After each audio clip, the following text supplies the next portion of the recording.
ഈ കാണുന്ന നാനിന്റെ റെസിപ്പി അല്ല കേട്ടോ ഞാൻ പറയാൻ പോകുന്നത്. അടിപൊളി ഒരു ടർക്കിഷ് ചിക്കൻ്റെ റെസിപ്പിയാണ്.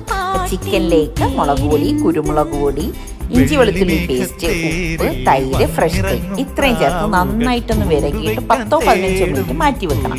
പിന്നെ പാനിലേക്ക് എണ്ണ ഒഴിച്ചിട്ട് നമുക്കിത് ഡ്രൈ റോസ്റ്റ് ചെയ്തെടുക്കണം. ഇതിൻ്റെ ഡീറ്റെയിൽ റെസിപ്പി ഞാൻ ഡിസ്ക്രിപ്ഷൻ ബോക്സിൽ കൊടുത്തേക്കാം. പിന്നെ ഇഷ്ടപ്പെടുകയാണെങ്കിൽ ഇപ്പം തന്നെ ലൈക്ക് ചെയ്യാനും നിങ്ങളുടെ ഫ്രണ്ട്സിന് ഇത് ഷെയർ ചെയ്ത് കൊടുക്കാനും മറന്നത് കേട്ടോ.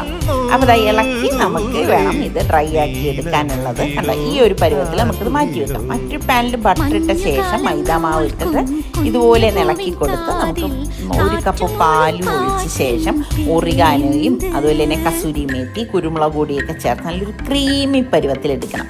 ഇനി ഇത് നമ്മൾ റെഡിയാക്കിയ ചിക്കൻ്റെ മീതെ ഒഴിച്ച ശേഷം കുറച്ച് മൊസറല്ല ചീസും മല്ലിയിലേക്ക് വിതറി ചില്ലി ഫ്ലേക്സും കൂടി ഇട്ട് കൊടുക്കണേ. പിന്നെ നമുക്ക് മൂടി വെച്ച് ഒരു 5 മിനിറ്റ്. അപ്പോഴേക്കും നമ്മുടെ ടർക്കിഷ് ചിക്കൻ റെഡി.